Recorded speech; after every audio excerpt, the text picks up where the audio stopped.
Hello everyone, and welcome to the build guide for Path of Exile 3.23 Affliction Lead for my Tectonic Slam of Cataclysm Juggernaut. And without further ado, let's begin. So, I got the idea of playing this build once I saw the transfigured version of Tectonic Slam, where it says you slam the ground and you consume all endurance charges. Kinda like Discharge, which is the other only skill I know that consumes a lot of charges, and it gives more damage and more area effect. So this gives me the idea of playing, experiencing back the old slam playstyle of slow hitting but huge damage per hit slam, and also huge area of effect. So what we need to solve when using this skill is how do we consistently generate endurance charges to be consumed, because we'll be consuming all of them per slam, and this is mostly solved by Juggernaut's Unflinching Ascendancy. All of the line inside this Ascendancy is useful to us, but the main effect that we are looking for is here: chance that if you would gain endurance charges, you instead gain up to maximum. And with that, the build will stack quite methods of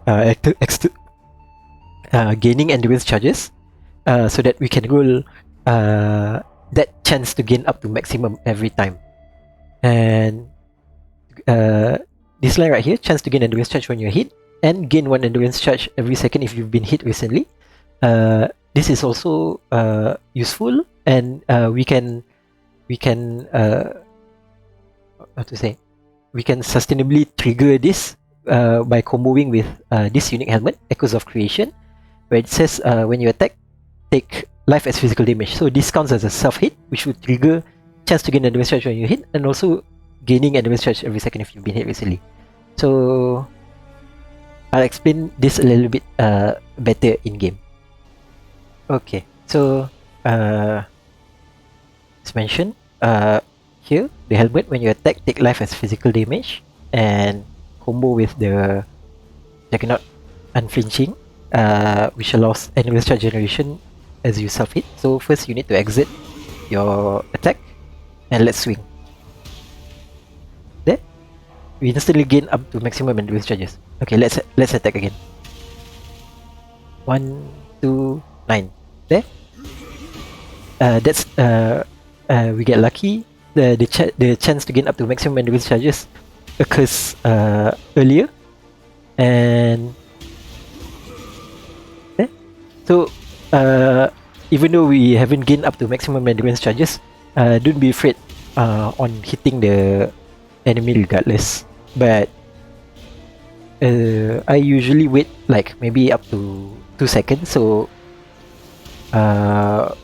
we gain at least 2 endurance charges, because usually by that time, and if you are being hit by the enemy, there's a good chance that we can gain up to maximum endurance charges.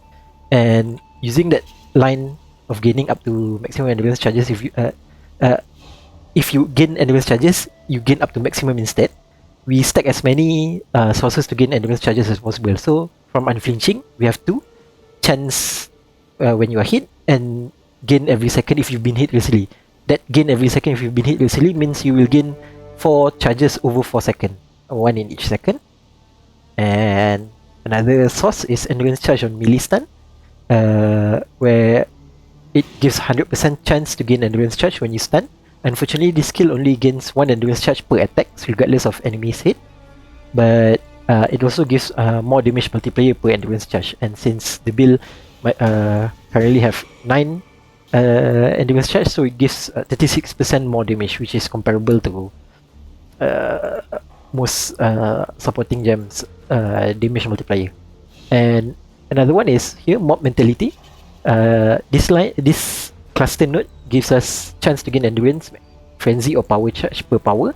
So it allows us to generate frenzy and power charge for the build, and also occasionally chance gives us endurance charge, which can also help roll this chance to instead gain up to maximum. And basically that's about it. As you can see right here, the build doesn't really have like problem gaining up to maximum. 1-9 Deck 1-9 1-9, and yeah, that's about it. But also there's another cool tech that I discovered. Actually, the above line chance to gain endurance charge when you are hit and combo with the Echoes of Creation self-hit. There's actually a chance for you to gain endurance charge as you swing and before your slam actually consumes. So let's try this. There, you see? When I first swing, it gains 1 endurance charge and then it consumes and then it starts gaining back from the effect of gain endurance charge every second if you've been hit recently. So actually there's a chance that even without charges, you can actually roll chance to gain endurance charge when hit because of Echoes of Creation, and also gain up to maximum before you attack. So don't be afraid of attacking the enemy even if you don't have the maximum number of endurance charge. Okay, first up is the pros and cons of the build, and as usual, I'm just going to be reading off the notes that I've written inside the POV for the guide. And let's see. So yeah, notes. Okay. Okay. Just something to highlight. I didn't take this in POV Valence Ancestral Warchief because it's not reliable, and I tend to move away from something, from showing something that's like peak DPS that's only available for 2 or 3 seconds. But this is just something I wanted to highlight. Your DPS ceiling is much higher if you take it. Anyway, pros and cons. Pros, number 1, it's very tanky because this is a Juggernaut build. So yeah, just take the Juggernaut defensive notes and you're pretty much good to go. Instantaneous damage because our slam gives very high damage per hit. As you can see right here, we have we're dealing 12 million damage per hit, and this is actually not even correct because POB is calculating less than perfect uptime of our Warcry. You can simulate this by turning this custom modifier that I've written in the configuration section. When you reduce attack speed, your Warcry uptime will be 100%, so your average damage per hit will increase, and now we're getting 14 million, or actually 3 million for non-crit and 14 million for crits. So yeah, very high damage per hit. What's next? Huge area and clear, and this is because Tectonic Slam of Cataclysm gives more area of effect per endurance charge remove, and at 9 endurance charge we're getting 4.24 area of effect multiplier. So you can pretty much one-shot entire screen with 1 maximum charge consume hit. And slam playstyle. So this build is strictly for slam enjoy or people going to go into slam playstyle. So this is a subjective taste, so it's also a con. Some people like it, some people don't. So you do you. I can't. This is I'm just sharing how a slam build can be. I'm just sharing a guide on how to build a slam character for you to enjoy that playstyle. Okay, cons. DPS uptime is inconsistent because we cannot stand and slam continuously. So this DPS numbers is actually not correct. That's why I highlighted the only average hit, because your playstyle would mostly be you hit and you reposition and you hit and you reposition, because while waiting for that endurance charge generation. So it can feel bad if your hits misses or didn't crit, because you're like putting all your eggs in one basket for that one big hit, and if it miss or didn't crit, it's going to feel like you're not doing any damage at all. And number 2, a lot of character powers locked behind late game item, which is Ashes of the Stars and Forbidden Flame and Flash. Their prices may vary. I got it for cheap, but that doesn't mean it's true for whenever you're watching the video. So if that's a concern, maybe you want to check it before you play the build. Third, momentary loss of endurance charge post slam can be dangerous defensively. This is because endurance slam gives physical damage reduction, and we turn it off. You can see right here, our fizz max hits went down to 26,000, and if you turn it on, 46,000 is like half of our fizz max hit. And another effect of endurance charge is give elemental resistance. So you can see here we're overcapping by a lot, but if you remove it, we're barely overcapping. So it's important to cap your resistance without relying on endurance charge. And finally, slam playstyle may not fit your taste, so just like I covered just now. Okay, next up is the offensive and defensive layers of the build. And let's go back to the POB. Okay, offensive layers, Tectonic Slam. The build is built entirely around Tectonic Slam of Cataclysm. Endurance charge generation and stacking. I've covered this in the build intro, so I'm not going to go into much detail. And Herald of Ash and Infernal Cry. Herald of Ash gives where is it? Herald of Ash. Here. Herald of Ash gives burning damage as overkill damage, so it's like an explosion, which helps with the clear and for the stray mobs that survives your slam. And also Infernal Cry gives combust, which explode, and enemies will explode when they die. So those two helps a lot with the clear. Okay, so I've covered this one inside the build intro. Okay, max endurance charge source. We have 3 from the tree. At Duelist, Marauder, and Templar 3. 1 from Juggernaut Unflinching Ascendancy. 1 from Death Door Boots, and another one from Boots Corruption. This is particularly late game because while Death Door is a cheap unique, it's also quite rare, so can be hard to find. There's a scarcity issue in the market if you're playing trade. So up to total number of 9 maximum endurance charge. Endurance charge generation, I've covered this, so you can just read through my notes here. And next is defensive layers. We have armor plus unbreakable node, which converts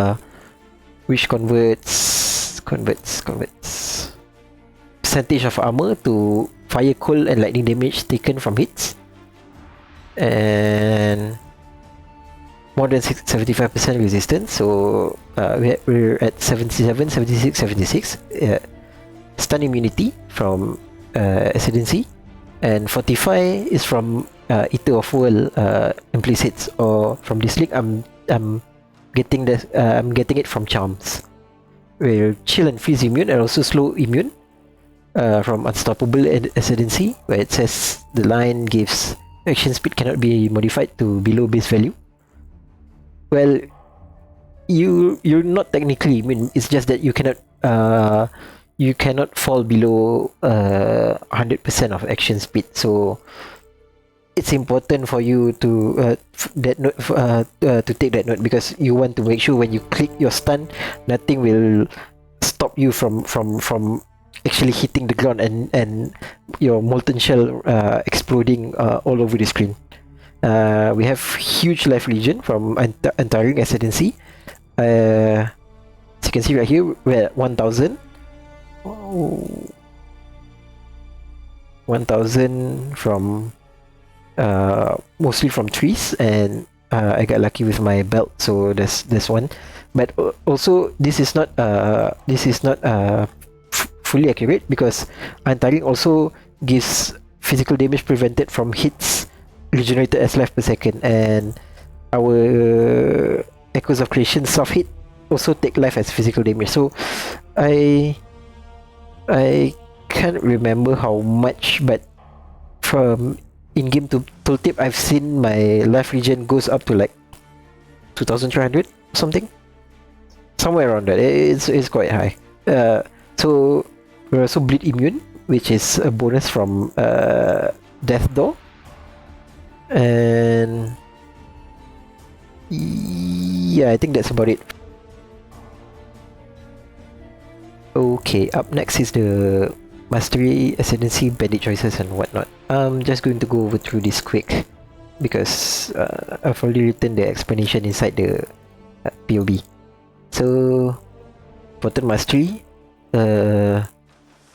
Fire Mastery, Fist converted to Fire, Mana Mastery, Reservation Efficiency, and Warcry Mastery cannot exit travel nodes if you're using Lip Slam, which we are, and Recover Life on Warcry. This one helps with the Echoes of Creation effect, where you take physical damage for each Warcry hitting the attack, and also it actually heals you if your fist damage, physical damage reduction is high enough.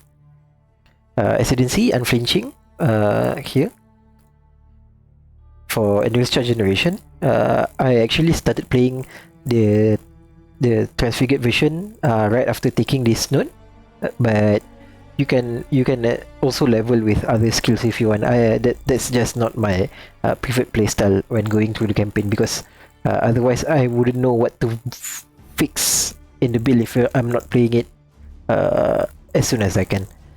Unstoppable, our second node for movement speed, stun, slow immunity. Action speed cannot be modified to below base value.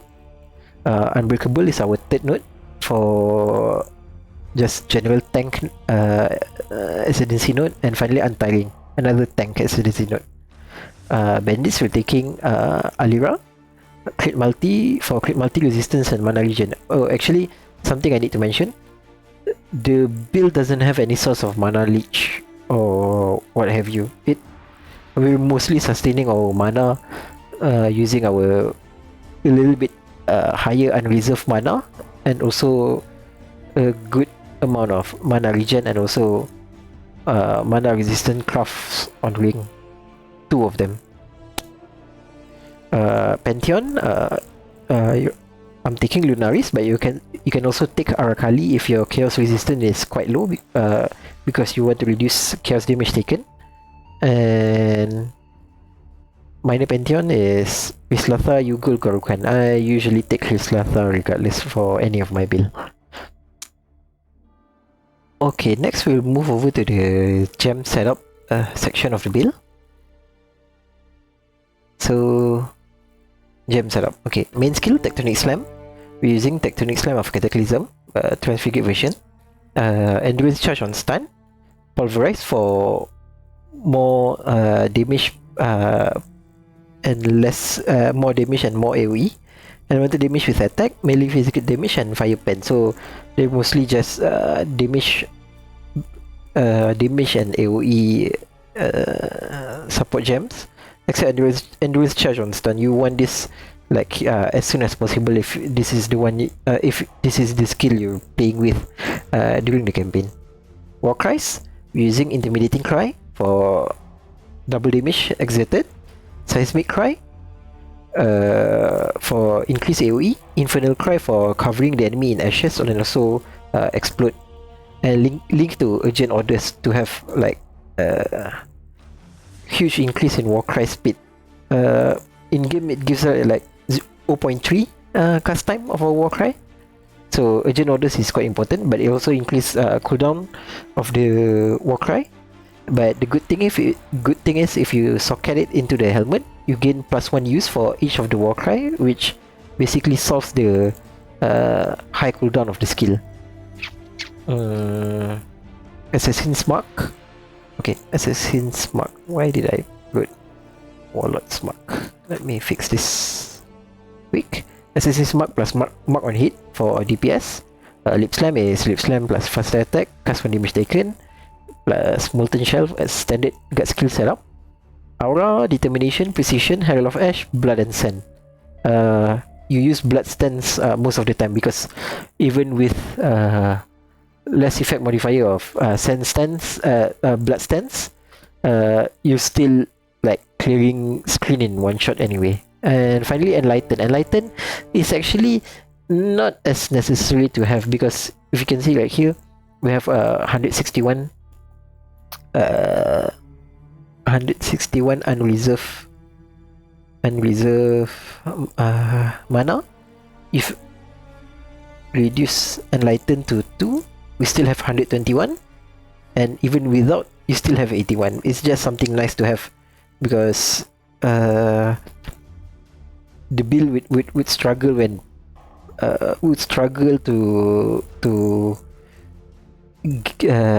do the slam, especially when facing mana siphoner enemy, the one with the lightning donut that drains your mana.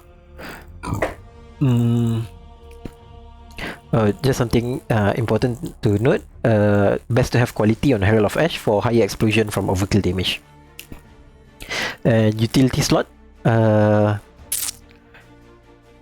use Val Ancestral War Chief plus Combustion for damage whenever you meet tankier mobs. And finally Blood Rage, and you just put it on left mouse button and basically always activate it as you walk.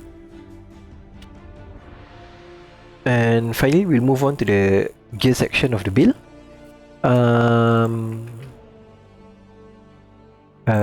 You can check my character in PO Ninja, so I'll just read a little bit from this, and then we'll go back to the notes in the POB section. So for weapon, we're using a high PDPS two-handed weapon. You can use whatever weapon that you want that can use Tectonic Slam, because Tectonic Slam can be used with Mace, Scepter is one-handed, Mace, Sword, Axe, or Staff. Whichever high PDPS weapon that you can find. But the most important thing that I want to note is you want a high physical damage weapon and low attack speed when you search for PDPS. So because PDPS is an average of is a multiplication of the average damage plus times attack speed. So high PDPS weapon can have like low attack damage but high attack speed. What you want is the opposite, is high attack damage and low attack speed, so that your one singular hit, you can push the damage of your one single hit as high as possible. Helmet, Echoes of Creation. This is pretty much non-negotiable. We're using every affixes on the helmet. First up is Socketed Warcry. Skills have +1 to cooldown use. This one allows us to spam our Warcry so much more.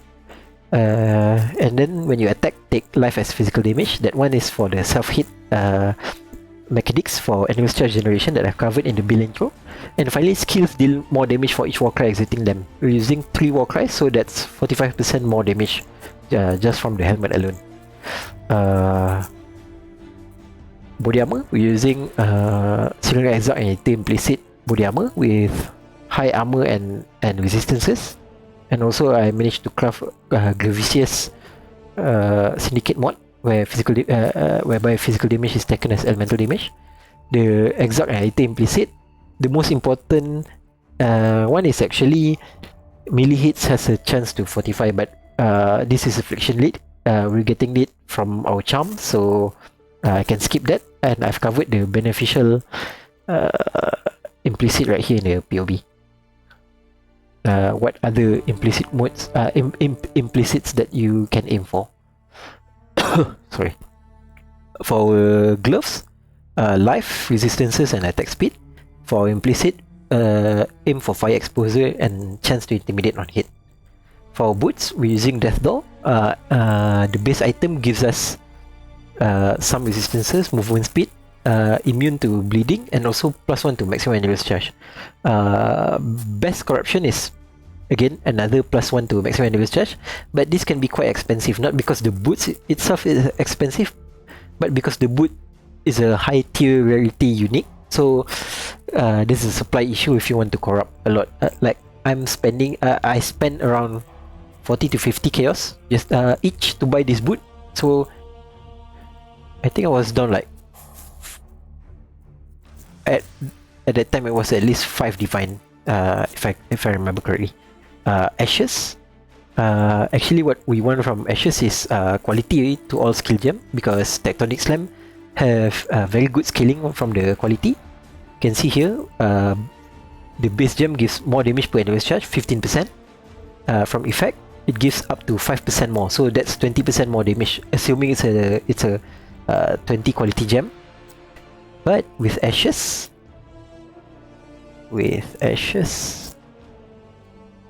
our quality is 20 plus 29, and we have 27% more damage, so that's 7% more per endurance charge compared to base gem quality, and 7% times 9, because we have 9 endurance charge, that's 56% more damage.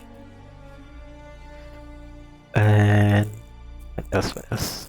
Ashes, ring, life resistances and minus mana cost.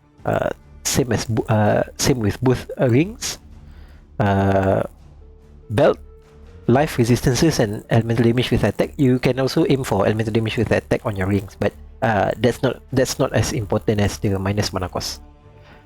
And yeah, for jewel, we're going to go through the POB. Large cluster jewel, we want martial prowess and life leech node. Where is it? Here we have drive the destruction and martial prowess, and also brutal infamy for more damage. 2 medium cluster jewel. Oh, this one is quite important. We want number 1, at least Warning Call. Warning Call gives a lot of increased armor when you war cry. That's up to 100%. So you can see from this node, it gives us 23,000 armor just from this node alone. So it's very cost effective to take for our survivability. Mob mentality, chance to gain charges per power. This one allows you to sustain your frenzy and power charges, and also, as mentioned, allows you to occasionally gain endurance charge for to roll the chance to gain up to maximum endurance charge. Lead by example, onslaught on Warcry. So with how much we are spamming Warcry, that's pretty much a permanent uptime. Lethal Pride. Lethal Pride duelist section actually gives us a lot of dexterity bonus. You can see here the build has 138, and without Lethal Pride we only have 82, so that's like 50 dexterity right there. And the most important note that I'm taking from Lethal Pride is actually here, chance to gain Alchemist Genius when you use a flask. And the rest are just DPS notes. Let's say like here, gain Fizz as extra cold, critical strike chance, elemental damage, so on and so forth. And Watcher's Eye, currently my build don't have Watcher's Eye, but it's nice to aim. The mods that you want are Determination for armor or fixed reduction, and Precision for DPS. DPS Precision is increased attack damage and global crit multi, if I'm not mistaken, the ones that are available. Forbidden Flame and Flash.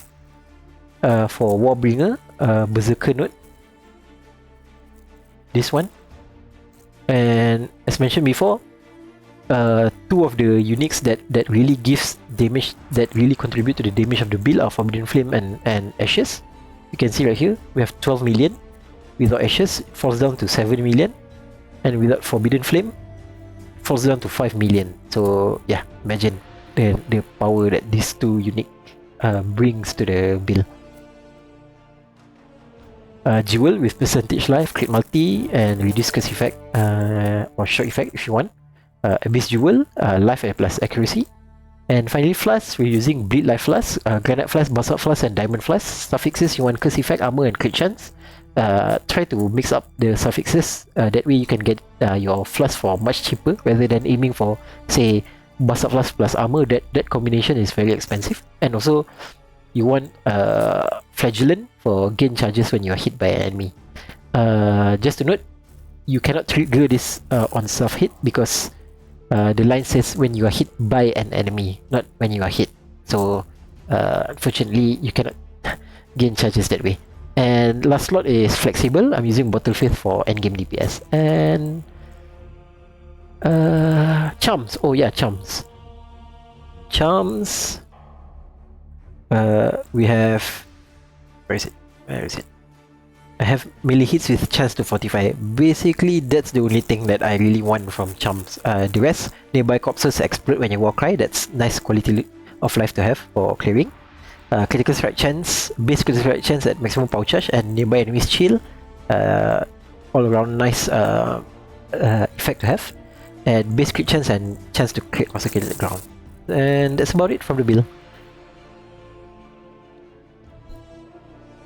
Okay, we've pretty much reached the end section of the build guide for my Tectonic Slam of Cataclysm Juggernaut.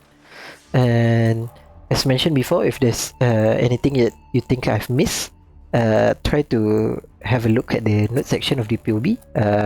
It's more comprehensive than what I covered in the video, definitely, because I skipped some of the stuff right here. So just have a look see here, and if there's anything that is still not clear to you, you can just ask me in the comment section or in the forum, and I'll try to answer your question to the best of my ability whenever I have the free time. And that's about it. Thank you very much for watching my build guide. Bye!